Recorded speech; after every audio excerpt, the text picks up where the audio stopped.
Crown versus crown is now before my court. A regal dispute that really ought by no scurrilous scribe report. Whomsoever this tries to thwart, to jail my bondsman shall escort. It is a goodly judge's function to issue this stern injunction. Not trivial, but highly super. Thus to deter the twittering snooper. Lo, who speaks? My lord, I, Master Cobweb, represent Milady, the Queen, who has asked me to express her sincere regret that your honour has been called upon to adjudicate this heart-wrenching custodial dispute. My lord, I, Master Goodfellow, represent my lord the King, my lord Oberon. I mean, not to yourself, my lord, but he to whom we are to refer to as my lord, due to your, my lord's, most perspicacious ruling that this matter should remain private in order to protect not only the innocence of the innocent subject at the heart of this matter, but also to ensure that my honourable client, not your honour, of course, maintain his anonymity. I didn't understand a word of that. Is that abomination the best you can do? Your advocates know better, fawning creep. Bumbling buffoon. Jealous bitch. In your dreams, in your sleep. Cow. Mr. Webb, Mr. Goodfellow, sir, it's inappropriate for the plaintiffs to converse. It only serves to make matters worse. There was, I believe, a prior mediation session, of which neither litigant could behave as befit. Those who were once entwined as two cherries moulded on a slender stem.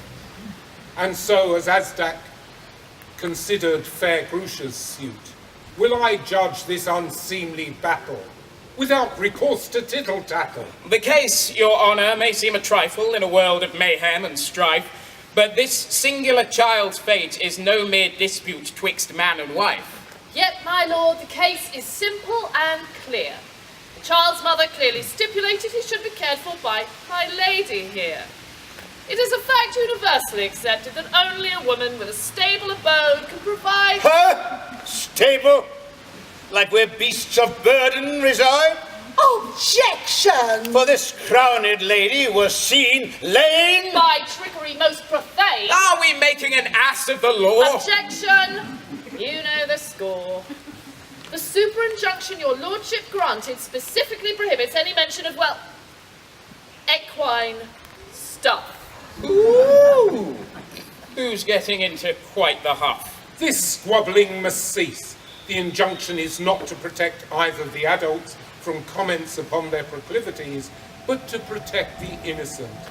It is a child, a jewel like a pearl within a cowslip's ear, that concerns me. Now to the facts and only the facts. How, pray, Mr. Goodfellow, was the child delivered? My lord?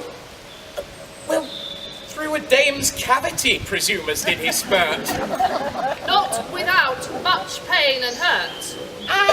No, I think he means by what way did my dear cuz convey my sweet boy to our bower to stay? Yes, who carried this child into your sphere? But is it not quite clear that I alone should rear the boy? A breathing soul, not a toy. Keep him healthy, well fed, no grassy floor for a bed, no vagabond life led. Better he learn survival skills and sport than frolic mongst a depraved cohort. That's rich, how you and your fey companion do cavort. Fey? They're all fairies, sweetheart, get over it. Enough! Again I ask, by what means did this child convey to you? Objection! Irrelevant. No secret this. Tremendous bliss. When with Mr. Cobweb here did this changeling sudden appear to such delight? We did both rejoice, sang with sweet voice at the beauty of the might. Yet come to think of it, your honour, I don't recall previously ever meeting his mother at all. Objection. Sustained. Hold! Sustaining's my shout. Behave, or I'll chuck you out.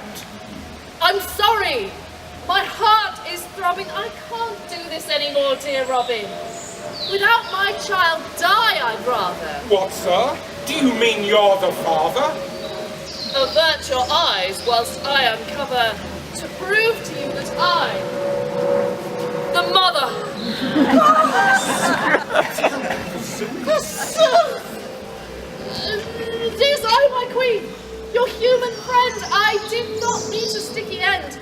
Robin, now all we must tell, so to exit from this ghastly hell. My dusky friend, 'tis thee! Bit of all right, is she? No advocate am I, but like sweet Portia, and no better than I oughter, as she did save the merchant aunt, so I needs protect my sweet infant. For I'm the mother, and sweet Robin's no baddie. I'm Cobweb's lover, and thus the daddy.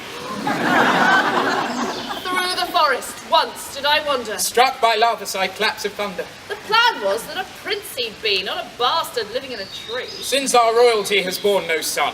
Let him be loved by Tit and Oberon. But then they split, We said, oh shit. and argued more and more, Our own love dispersed. as though been cursed. By potions we abhor. Bound to my lord, I can't be free. Bound to my lady, same for me. We watched you night and day, And heard the yearning you'd neither say. that a child you wanted by nature's way. Not by spells from creatures fey. It's why you quarrel. Why you kvetch? You silly man. You foolish wretch. That this child should have bound you was our dearest wish. Well, this is a pretty kettle of fish. Pretty kettle of fish, kettle of fish, kettle of fish. Wrong parody. Oh, unless we drift into Ireland, we are pretty little fairies drifting hither, drifting thither.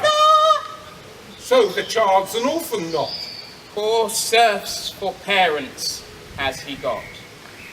Milady, milord, your honour too, will you free us from our servitude? Without your blessing, we are screwed. Let our son with us reside. Let dear Cobby be my bride, and then, not by magic, but honest altruism. Release you from your barren prison. So the sweet boy's neither mine nor thine. Yet, husband, we still entwine. Thus, away, dear Cobweb. Away, dear pup. Off you go to merrily get on with your lives. And so all to your bowers fly. Go forth, my lieges, multiply.